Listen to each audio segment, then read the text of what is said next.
YouTube ਤੇ channel ਹੈ ਮੇਰੇ ਲੋਕ ਖਾਨ ਅਲੀ ਤੇ ਮੈਂ ਇੱਕ ਪਿਛਲੇ ਦਿਨਾਂ ਦੇ ਵਿੱਚ ਇੱਕ ਵੀਡੀਓ ਬਣਾਈ ਸੀ ਲੜਕੀਆਂ ਦੇ ਉੱਤੇ ਤੇ ਕਾਫੀ ਤਜ਼ਲੀਲ ਹੋਈ। ਉਹਦੀ ਮੈਂ ਮਾਫੀ ਮੰਗਣਾ ਵਾ।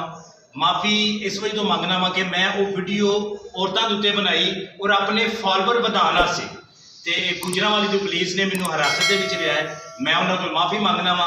ਆਇੰਦਾ ਤੋਂ ਮੈਂ ਇਹੋ ਜਿਹੀ ਵੀਡੀਓ ਕਦੇ ਵੀ ਨਹੀਂ ਬਣਾਵਾਂਗਾ। ਦੋਸਤੋ, ਮੇਰਾ YouTube ਤੇ ਚੈਨਲ ਹੈ ਮੇਰੇ ਲੋਕ ਖਾਨ ਅਲੀ ਤੇ ਮੈਂ ਇੱਕ ਪਿਛਲੇ ਦਿਨਾਂ ਦੇ ਵਿੱਚ ਇੱਕ ਵੀਡੀਓ ਬਣਾਈ ਸੀ ਲੜਕੀਆਂ ਦੇ ਉੱਤੇ ਤੇ ਕਾਫੀ ਤਜ਼ਲੀਲ ਹੋਈ। ਉਹਦੀ ਮੈਂ ਮਾਫੀ ਮੰਗਣਾ ਵਾ।